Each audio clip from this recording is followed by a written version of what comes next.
From my experience with founders here, they need to have a grander vision earlier on and be able to convey that and not just focus on we're going to be the best in Malaysia, but we're going to be the best in Southeast Asia. That mentality switch shows the strength of ambition that is necessary in order to get an investor. There's a number of options that are out there and available. Many of them are big time wastes where you may be able to get a little bit of capital out of it, but you'll spend months and months trying to get 50K. There's a little bit of caution to be played as far as where your time is being spent. And then not all advice is created equal. Do not take anybody's advice as I need to do this exactly as this person said. Take people's advice, work it into your own framework. Welcome to Brave.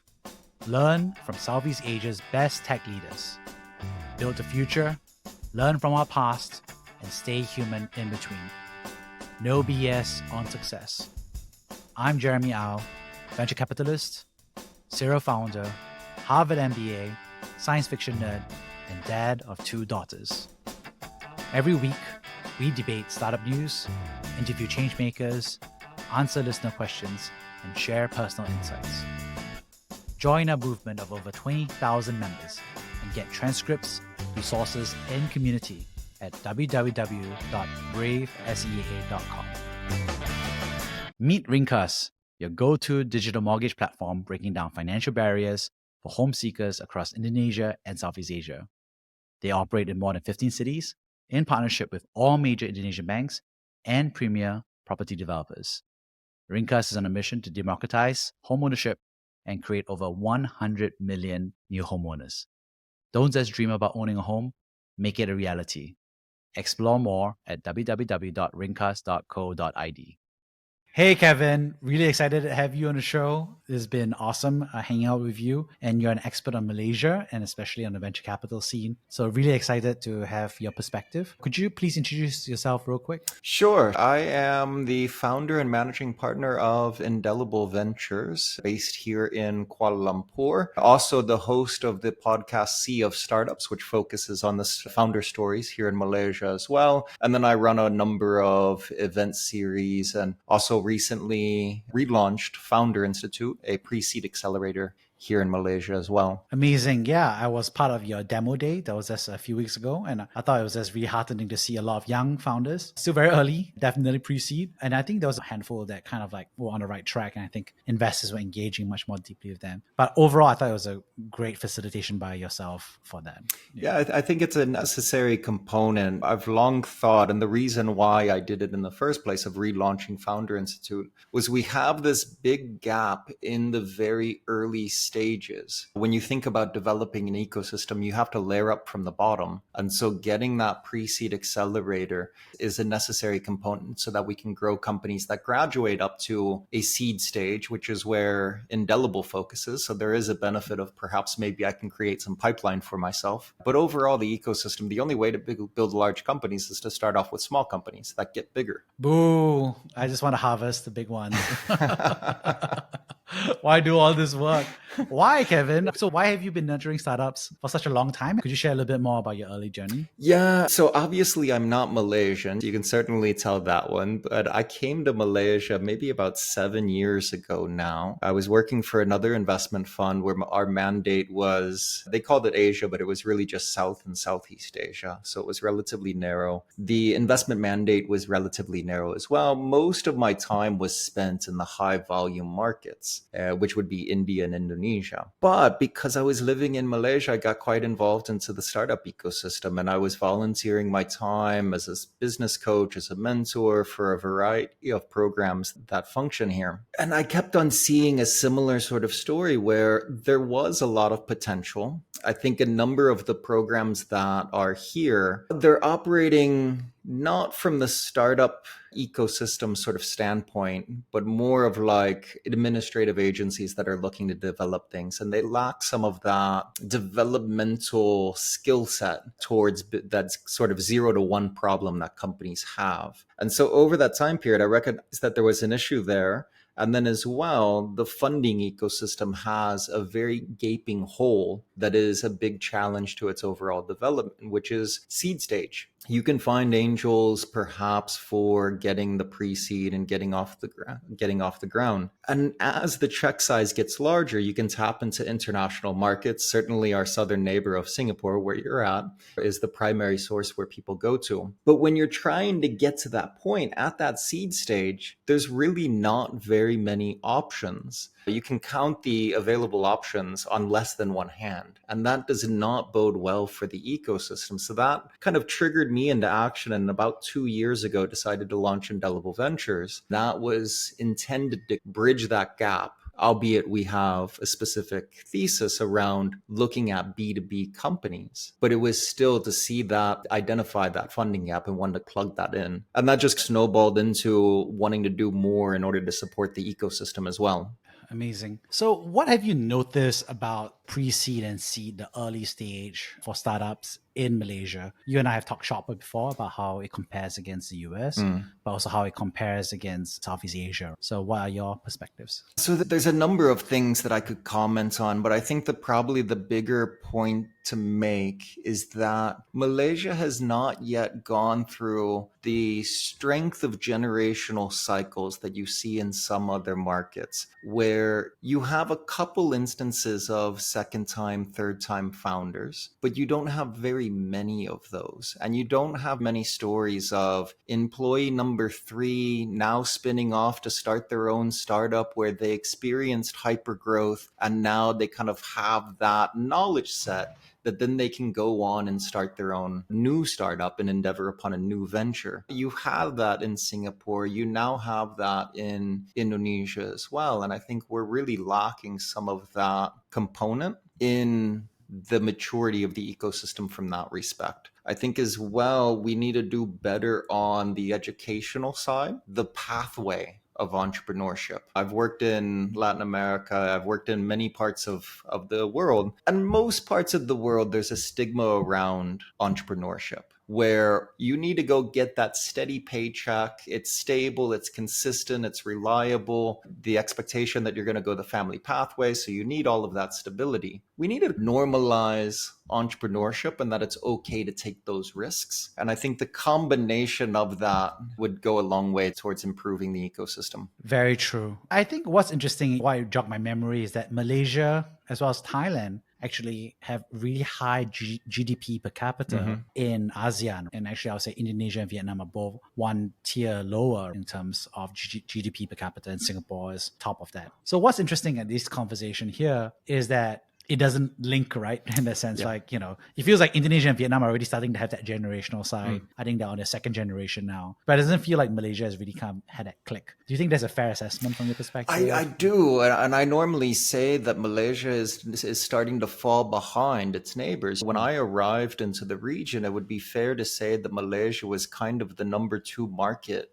second to Singapore. But now it's well fallen behind, in my opinion, to Indonesia, not just in the amount of capital or the number of deals, but the maturity of the market is moving forward pretty rapidly. And the same can be said about Vietnam. And now we're starting to see movements in the Philippines and in Thailand. So that opportunity window here is shifting. Now, if we kind of try and make some assumptions on why did that happen, I think part of it is the force of the movement of capital. Because when we started seeing the floodgates open on capital going into Indonesia, it really had, not to use this term in a derogatory manner, but there was really kind of this spray and pray approach where a lot of money went to seed a lot of companies. They were able to experience a lot of fast-paced growth. And it is a large population market. And oftentimes in the early stages of a startup ecosystem, the majority of the companies are going to be more B2C focused because they're solving those consumer problems. And if you're going B2C, you need mass market. And so there's a logical understanding of why did it occur in those markets. In Vietnam, albeit it's not the size of Indonesia, it's still a large population market. And there is strong preference for locally developed. So there is a good justification for moving into that market along with the high talent bar and all of that as well. Malaysia has a different characteristic. So we can't necessarily expect to follow that same path.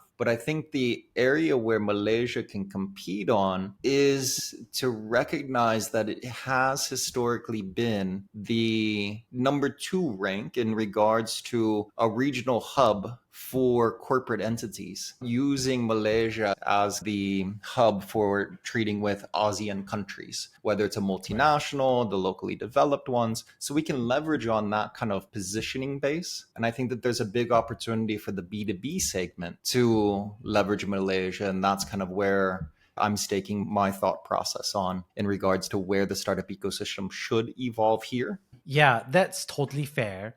And I think the point about capital formation as a function or driver of startup ecosystem is really important, right? Historically, a lot of people are like, okay, there aren't a lot of startups here, therefore there isn't going to be a lot of venture capital here. But I think what we've seen from a lot of ecosystems is almost the other way around, which is that when you are able to bring capital into the country, whether it's foreign direct investment, in this case, private assets, in this case, venture capital, then you have a crop of investors that are busy coaching, nurturing, and inspiring founders to take those larger moonshot ideas with accelerated timetable. So I think we saw that with Singapore. We also saw that a little bit with Indonesia and Vietnam, where they're accelerating that capital formation. I want to talk a little bit more about that then. In terms of Malaysia, what do you think is the pace of capital formation? You mentioned as a very key part from your perspective. How do you think The big challenge is on one side, a lot of the sources of capital look at it and say, I can handle it from Singapore because it's so close and it's basically less than an hour flight to get from one point to another.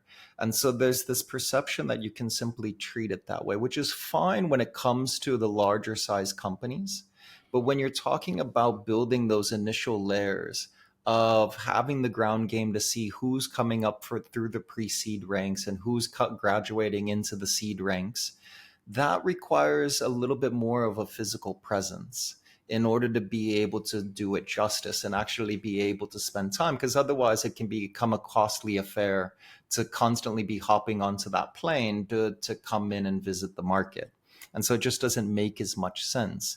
Now, the challenge there is that in order to establish a physical presence in a market, there needs to be sufficient enough volume to justify that physical presence. So when you think about some of these other markets that have benefited, Singapore is a bit different just because the capital was already located there because of its history as a financial center. And it oftentimes gets treated as the kind of the capital of the region. I know some people are going to not like me phrasing it that way, but it kind of has that sort of characteristic where like... Happy National Day, Singapore. Exactly. But like the same way that you would look at it and say San Francisco is the center of gravity for the startup ecosystem in the US, Singapore has historically been the center of gravity. Now new centers are coming along. But when it comes to Malaysia, we need to be able to produce more and consistent volume. And the second part of that consistent volume is another area where we've lagged of being able to have consistent quality. And so I think we need a much better improvement on the available resources to incubate and accelerate the startups that are coming up here. And I think part of that, if I'm being perfectly honest on some of the scenario here, the startup ecosystem is very much kind of, I don't want to say overwhelmed, but it's basically the majority of the action that's going on is going through government entities. And it's not necessarily always public-private, it's mostly public. Yeah, I think it was interesting because there have been successful companies that Malaysian founded, right? So we want to name a few of them off the top of your mind. I think Grab is a big one, obviously. Yeah, that's the big one. And that's always the touchy point for having a conversation in Malaysia, because the history of it starting off as MyTaxi, then it got funding from one of the government entities, Cradle. And then as it started to grow, it needed more capital. And then comes Temasek and says, I'd love to give you money, but let's relocate your headquarters over here. I'm sure there's details that I'm summarizing and leaving out with that. But the fact that one of the largest tech companies in the region left its home country is a very touchy point in Malaysia. That being said, at this point, Malaysia has just one unicorn company, and that's Carsum. It's still based in Malaysia, but at one point it changed its holding company structure because as a company raises more and more money, it's necessary in order to put a holding company on top that kind of goes with what international investors are looking for, whether it's a Singapore, it's a British Virgin Islands, or maybe it's US Delaware, something that has the level of familiarity with legal, tax, regulatory, etc. Eventually that becomes necessary. So you do have that example with that company, and there's a handful of what they've been calling the Sunicorns, which I'm not a big fan of the terminology, but yeah, centaurs and all of the mythical animals and some non-mythical, the zebras, the cockroaches. We love to basically create a zoo of terminology in the space. But we have other companies that have raised pretty good amounts. It was last year, RPG raised like 30 million. We have a number of other companies that are kind of in that A or B sort of range right now. So it'll be interesting to see as they accelerate along their pathways, whether or not we see some of them end up becoming the big names of the future. And we will see if they move to Singapore, I guess. That's a good question of whether or not it will happen. I think the holdco sitting on top is inevitable. And chances are, I don't know the details on all of those companies of whether or not they've done it, but it's kind of a standard practice at some point, and it happens with the Indonesian companies. It used to happen with India companies as well, where they create the Singapore holdco. It's the natural aspect if your country of domicile is outside of one of these kind of standard internationally recognized, I can put 50 million in this jurisdiction sort of places. And Singapore, because of its history as a financial center and a number of other reasons, it sits at that place. It's got that reputation. It holds that title. Right. So how should the Malaysia ecosystem improve? I think you mentioned a few of them implicitly. One of them is legal structure for small companies and holdcos. 2 is capital formation. 3 is more nurturing of pre-seed and seed startups. But I'm just kind of curious, is that a fair list? Is there more? Which is the most important? Yeah, so to be honest with you, I think the legal aspect of it is more of a long term. I know recently they've wanted more VC funds to domicile in Malaysia. Prioritizing that at this point in time just doesn't make sense. What we need to be more concerned about is, I don't care where the fund is domiciled. I just want the capital to be invested in this home market.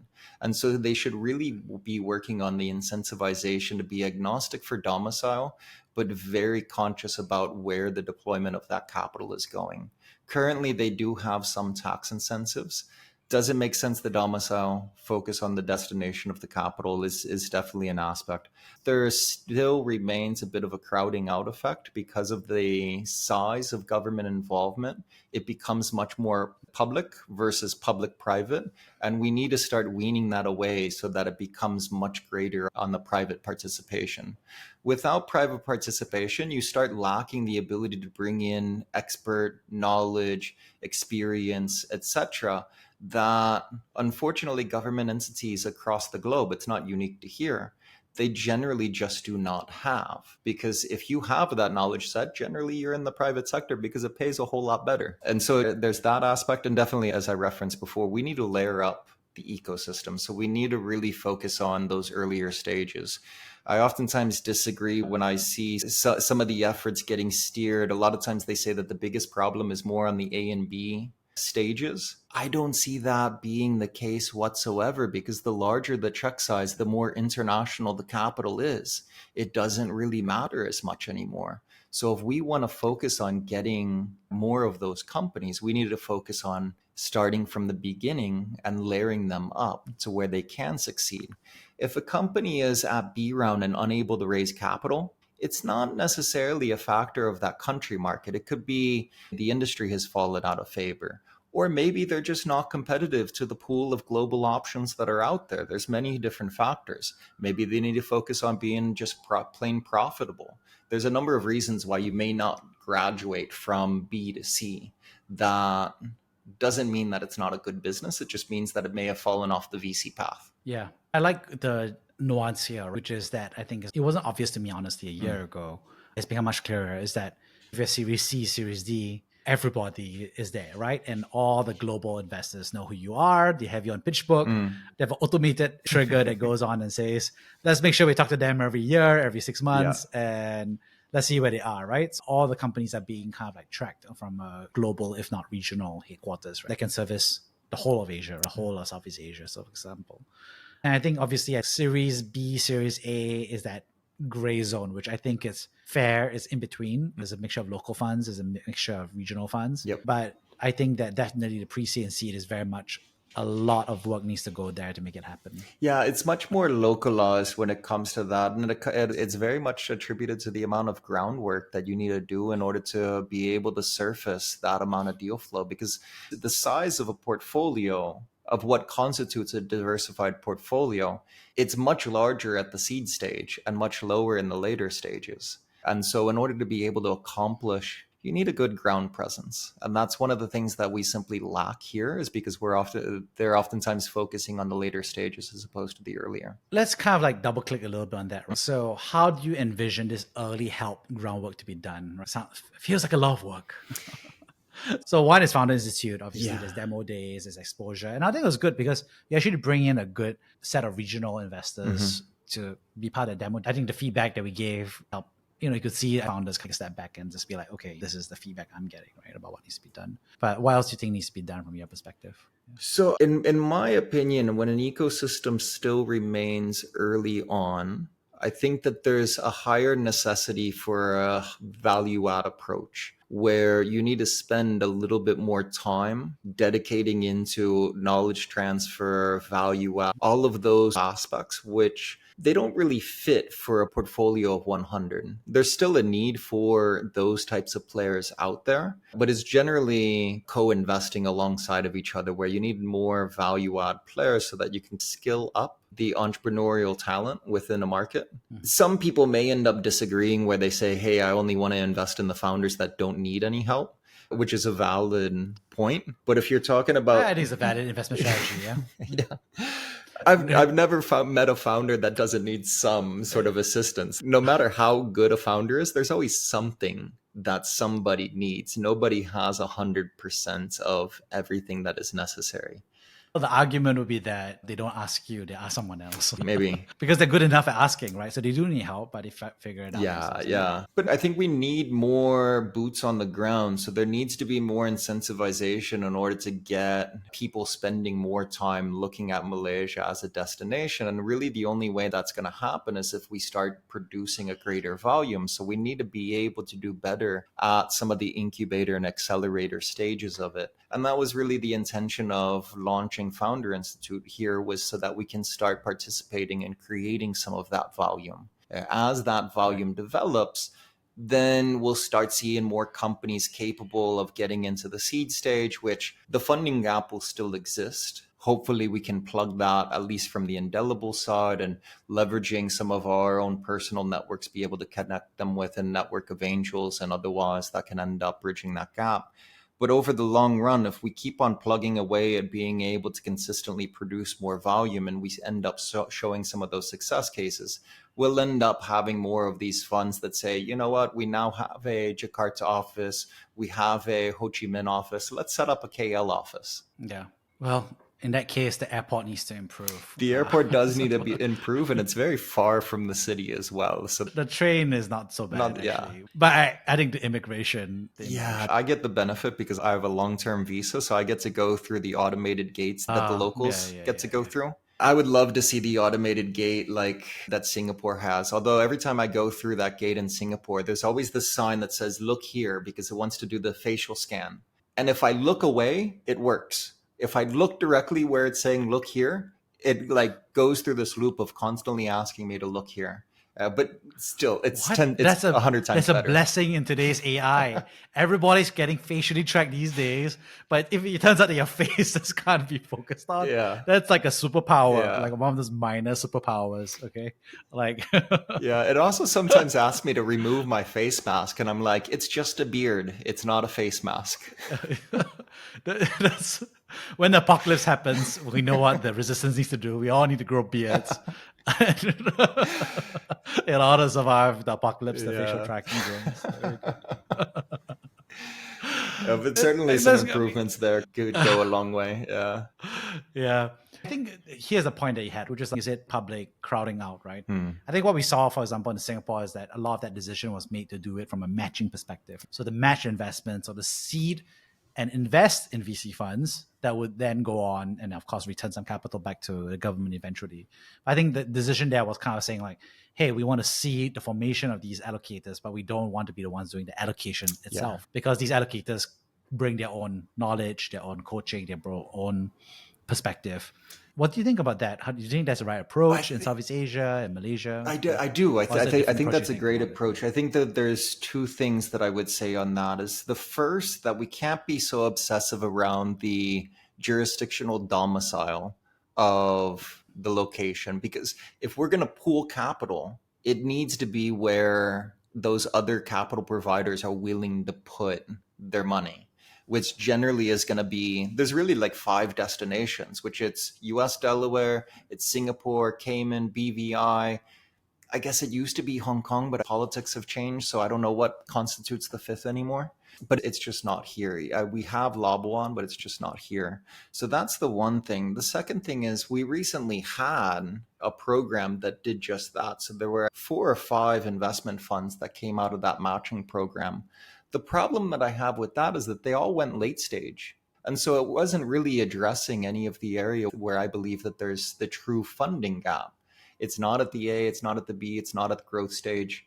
We really need to try and do those matching programs at the earlier stage of going after seed funds, maybe ones that still do, but definitely not beyond. Because again, the larger the check, the more international the capital, and it's just not the pain point. Yeah, and if you're a fund that's targeting later stage, then you're also going to not just be looking at Malaysia, you're going to be looking to deploy that capital across the region anyway, because again, you can service and look at all the late stage companies across the region. Exactly. And if you're going to have a diversified portfolio, at that point, it can't have just one country focus. But at seed stage, you can have a single country focus. Yeah. When you think about all this, if you're a founder in Malaysia, I guess, or an aspiring founder, obviously sounds very like, okay, I've got to vote, right? That's the only way I can change or create that government action for what it's worth.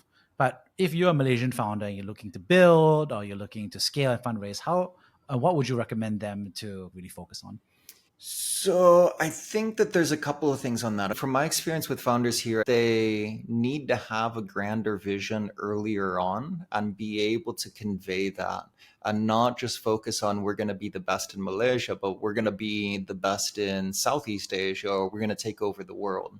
And I think that mentality switch shows the strength of ambition that is necessary in order to get an investor like myself or some other VC really excited, because you need somebody that has big aspirations, because it's an outlier business. If somebody tells me that their grand ambition is to make 10 million in revenue, I'm like, well, that's not necessarily the pathway that is suited for most VCs. And so I think that's one thing. The other aspect is there's a number of options that are out there and available. Many of them are big time wastes where you may be able to get a little bit of capital out of it, but you'll spend months and months trying to get 50K. And so there's a little bit of caution to be played as far as where your time is being spent on whether or not the capital that's going to come out of it is actually worth the time that you're spending. And then the third thing I'd say is not all advice is created equal. And so do not take anybody's advice, whether it's mine or anybody else's, as I need to do this exactly as this person said. Take people's advice, work it into your own framework, because there's a quote that I like, and I think it gets attributed to Mark Twain. History doesn't repeat itself, but it definitely rhymes, where advice is good, but advice is oftentimes based upon a specific experience. So it's going off of as an actual circumstance, whereas it may not necessarily apply in an exact replica to your situation, but it may rhyme. So you just need to figure out, how can I take this advice and apply it to my circumstances? I think too many founders oftentimes blindly follow the advice as opposed to shaping it into their particular circumstances. Yeah. Speaking about experiences, have you personally been brave at any point in your life? I listen to you regularly, and I know this question is coming. It's a bit of a challenge in order to highlight a specific one, whether it's career-wise or personal. Obviously, like launching my own VC is definitely a moment that Took a lot of courage because I had two small children at the time and there's mouths to feed. It's not a steady paycheck anymore.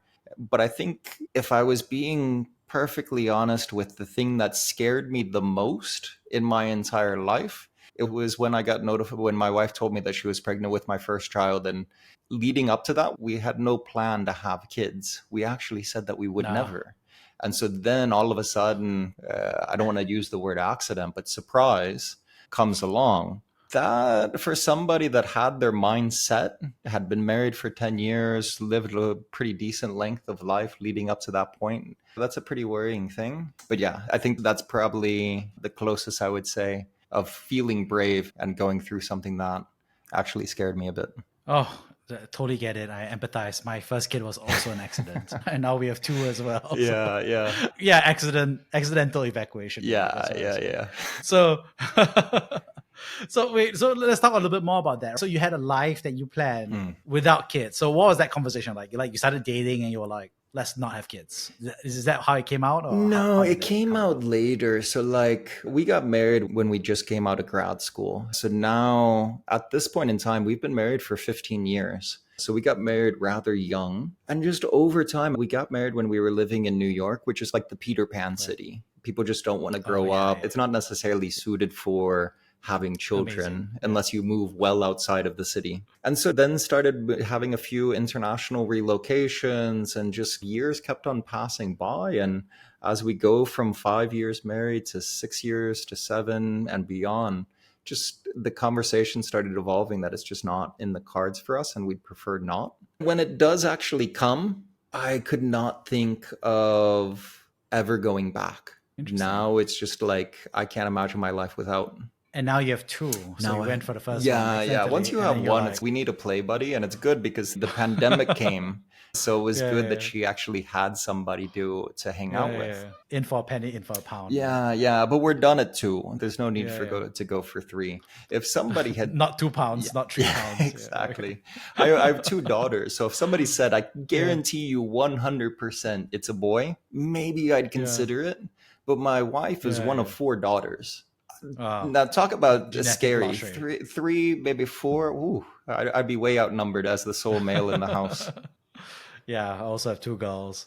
I think it's interesting, right? Because I think parenthood is obviously a big changing moment. Well, how would you say, and you kind of mentioned this a little bit, but how has parenthood changed you? You said you couldn't have imagined it a different way, but it implies there's some change, right? So what was that change? How have you changed as a person because of becoming a dad? Well, for one, I don't do as much crazy stuff anymore. So you're not going to see me like hop out of a plane or anything, any of like the adventure activities that I used to enjoy, just because now the risk calculus has changed. It's interesting. Yeah, I agree. And so that's definitely changed. There's a lot of lifestyle changes to where it's not like going out, hanging out with friends over some drinks and all of that, because you have to wake up in the morning. They're basically going to wake me up at 6, 7 a.m. in the morning. It doesn't work if you've had a long night out. And aside from that, vacations and holidays have now changed, because doing like a beach vacation with small children is so much easier than trying to do some cultural tour through a city, museums. They don't care about the museum. It's like 3 and 5. They don't have the same sort of appreciation yet. Yeah, I can't imagine that. Here's a museum for 5 hours. I'm sure that's going to go down so well. Yeah. So those sort of trips, maybe at some point we'll get to it to where you can appreciate going to an art museum and just kind of sitting on a bench staring at something for like 10, 15 minutes. At some point it'll get there. But currently they can't sit still for 10, 15 minutes regardless of what or where we're at. So we need to have a little bit more open space. And so, what's interesting is that you decided to start a fund, right? And you had these 2 young children, and I think it's totally fair. There's not much cash in the first fund. Definitely not. Primarily carry. And you can't eat carry, you can't feed your kids carry. So anyway, I'm just kind of saying, like, do you have any advice for people who are thinking about launching something new, right? Whether it's a fund, a company, but also having kids, young kids. Any advice you have for them on reflection? Yeah, to be honest with you, it's the same advice that I would give, that people gave me when I said that we didn't want to have kids. There was always this comment of, it's never the right time. If you want to wait for the right time, it will never come. So it's better to just do it. and figure it out afterwards. And I think that's perfect advice for whatever you want to start, whether it's a new startup or launching a VC. There's never going to be a perfect time. So you just need to get the first step going and just do it, really. That being said, there's a lot of like advanced work that can make it a lot easier. So if there is an exited founder or somebody within the ecosystem that wants to launch their own VC, there's a lot of legwork towards building out your network that will make raising a whole lot easier. Because in all fairness, especially in this environment, going out and raising capital, whether for a startup or for a VC, is very challenging. And oftentimes for a fund one or a fund two, institutions generally won't touch you unless you were like partner at one of the biggest firms on the planet. Generally, in their investment policy statements, they say that they cannot, which means that you got to go patch together the equivalent of a bunch of angel checks. Yeah, sounds like a pain in the ass. It can be. I mean, it wasn't for you. So how did you do it? It's challenging. It requires being very passionate about what you're doing. And it's a lot easier when you have a solid thesis around what you're talking about. If you're going out and just being a generalist and saying, I'm just going to take any of the opportunities that come along, doesn't really matter sector or anything, it's very hard to sell that. Whereas if you can, because you're essentially selling a black box, nobody knows what's going to go inside of that box until the entity is operational.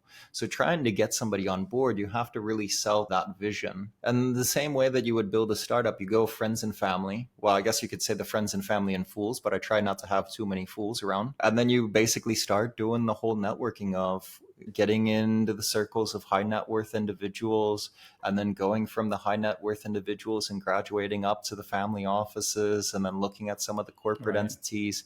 It's not drastically dissimilar to the way a startup has to go out and raise. Yeah. On that note, thank you so much for sharing. There's a lot of knowledge shared. I'd love to summarize the 3 big takeaways I got from this conversation. First of all, thank you so much for sharing about your early journey, about why you decided to set up Indelible Ventures. I thought it was interesting, actually. It was not in this one chunk, but across multiple parts, but you talk about the fact that you had young kids, the fact that you had already been doing some investing, but looking to double down, to pick a geography, to build a thesis, to put up the network. So I thought it was a really interesting story about how you put together the fund, but also how you kind of build a thesis around Malaysia, but also on the pre-seed and seed, the earlier side of the ecosystem. The second thing I really appreciated was you having these points of view about how the Malaysia ecosystem can improve and better nurture the next generation of founders. I think that was an interesting comparison against other countries in the region. But also we talk about the reasons why in terms of capital formation, in terms of legal policy, in terms of corporate domicile, in terms of the local nurturing and where fund attention and approach is going, right? So I thought it was a really good set of advice about how folks should think about improving the ecosystem, especially to help advance the next generation of founders. Lastly, thanks so much for that unexpected aside about us both being new dads, and how both of us didn't expect to have kids, but we did end up having kids, and both having 2 girls. Yeah. So maybe it is only highly relevant to Jeremy, but I thought it was great to hear a little bit about your life, about how you didn't plan to have kids, but you ended up rolling with it. And I love the advice that you had about how at the end of the day, there's never a right time. So just do it, roll with it, figure out along the way. So I thought that was a nice story about family. So thank you so much, Kevin, for sharing your journey. Yeah, it was a pleasure. It was a great conversation, Jeremy. Thanks for having me on. Thank you for listening to Brave. If you enjoyed this episode, please share the podcast with your friends and colleagues. We would also appreciate you leaving a rating or review. Head over to www.bravesea.com for member content, resources, and community. Stay well and stay brave.